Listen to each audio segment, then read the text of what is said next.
So in today's video I wanted to talk about something that I see a lot of people on the internet go, in my opinion, the wrong way about. If you disagree with me, that's, of course, totally cool. But I wanted to talk about the idea of playing over chord progressions. And this is the kind of thing that I find a lot of, it's not misinformation, but it's less effective information, in my humble opinion, than it could be. In that a lot of the time, say you have a chord progression that goes C, F, A minor, G.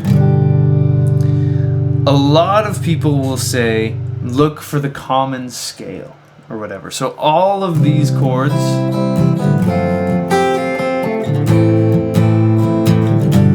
I could just play a C major scale over it when I'm improvising or when I'm trying to write something. And while that is technically correct, it is far from the most musically exciting way to go through it. There's this term that comes from jazz, but is super applicable to all kinds of modern music now, and it's this term, playing the changes.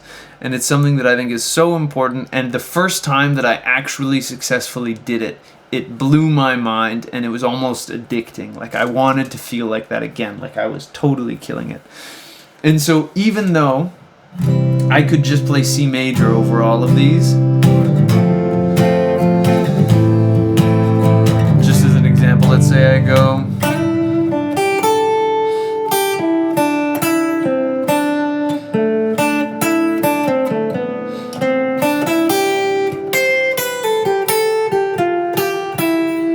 not the world's greatest improvising there, but I was just kind of vomiting notes that are in C major. Again, there was some care to melody there, but let me do that again for you. What I'm going to do is I'm going to try to hit chord tones. Some people call them target notes. Basically what that means is over a C chord, I'm trying to emphasize the notes C, E, and G, because those are the notes in a C major triad.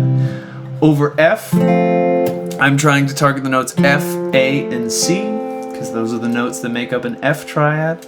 Over A minor, I'm trying to emphasize A, C, and E, because those are the notes that make up an A minor chord. And then on G, I'm trying to emphasize the notes G, B, and D. And what happens when you do this is you can hear the chord progression moving even without the chords behind it. So just to demonstrate that, here's me doing my best job to play the changes through that chord progression while improvising. 1, 2,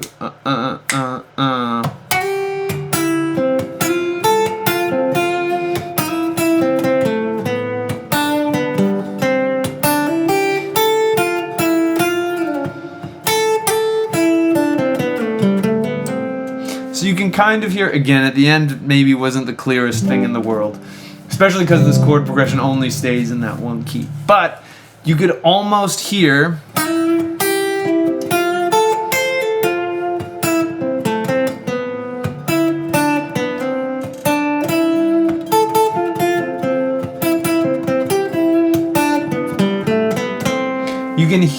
the way that those are kind of pulling your ears through it.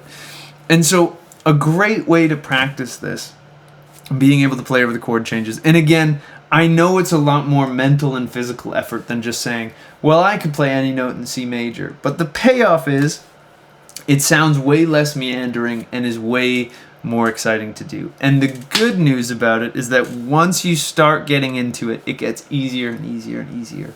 But one thing that I always recommend to students, it's something that I used to spend hours doing, and I still actually do spend quite a bit of time doing on new songs that I'm learning, new chord progressions.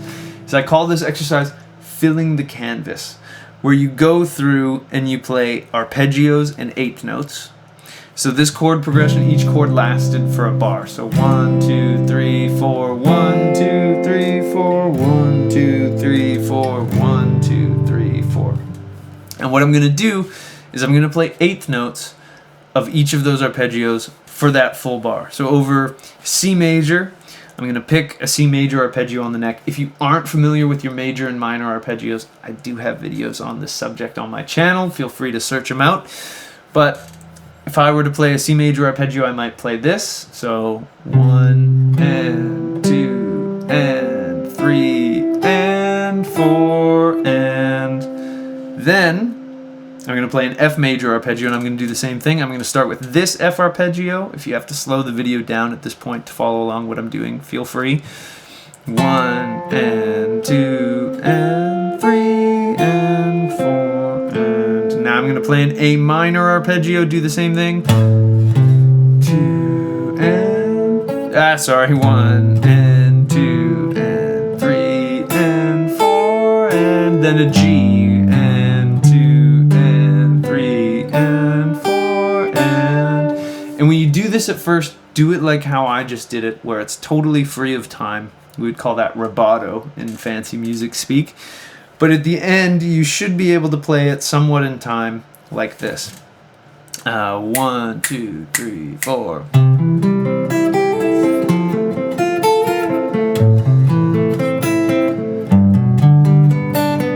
I had a little bit of brain lag there because I forgot the progression.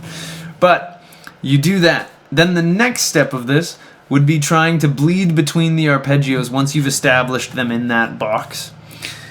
You want to change between them, maybe not going to the root every time. I call this jackrabbiting, which is where you go 1 and 2 and 3 and 4 and 1 and 2 and 3 and 4 and 1, where you do a big jump to the gap. So a great way to do this is this concept called voice leading, which means when I go up this C, 3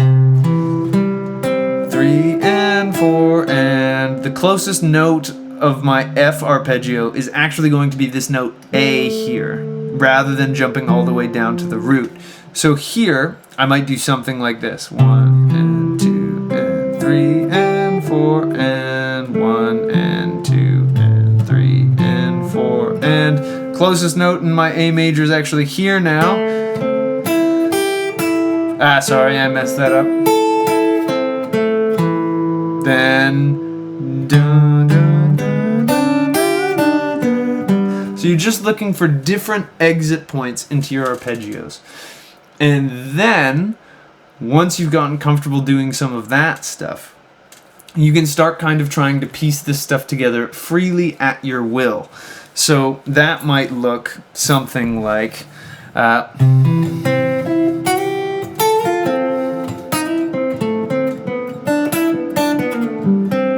you can also throw in some notes from the C major scale to decorate around these.